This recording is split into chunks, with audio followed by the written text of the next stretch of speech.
हमें तो हलो परदेश के पगली छोड़ गेले पियावा के घर।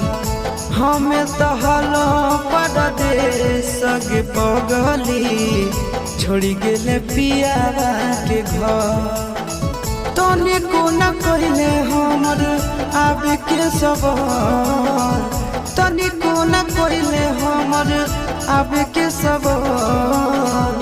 हमें तो हलो परदेश के पगली छोड़ गेले पियावा के घर। हमें तो हलो परदेश के पगली छोड़ गेले पियावा के घर।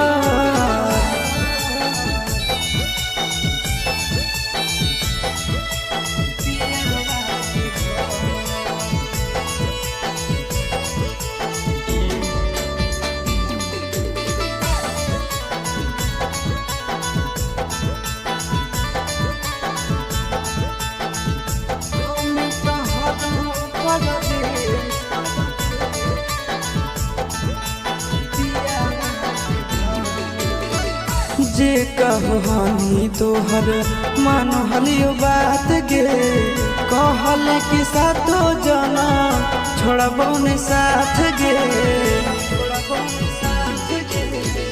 जे कहनी तोहर मानहलियो बात गे, कहल कि सातो जना छोड़बो ने साथ गे। कैसे नहीं अइलो तोरा याद गे हमार, कैसे नहीं अइलो तोरा याद गे हमार। हमें तो हलो परदेश के पगली छोड़ गेले पियावा के घर। हमें तो हलो परदेश के पगली छोड़ गेले पियावा के घर।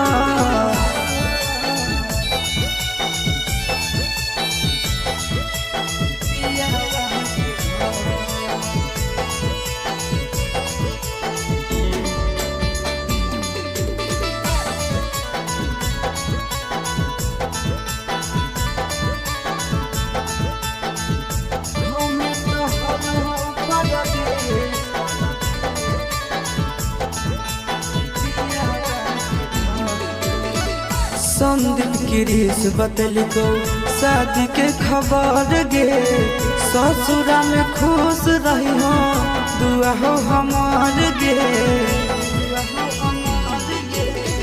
संदीप गिरीश बतलिको शादी के खबर गे, ससुरा में खुश रही हो दुआ हो हमार गे। तोरा बिना घुट घुट आशीष जइतो गे मोहर, तोरा बिना घुट घुट आशीष जइतो गे मोहर। हमें तो हलो परदेश के पगली छोड़ गेले पियावा के घर। हमें तो हलो परदेश के पगली छोड़ गेले पियावा के घर।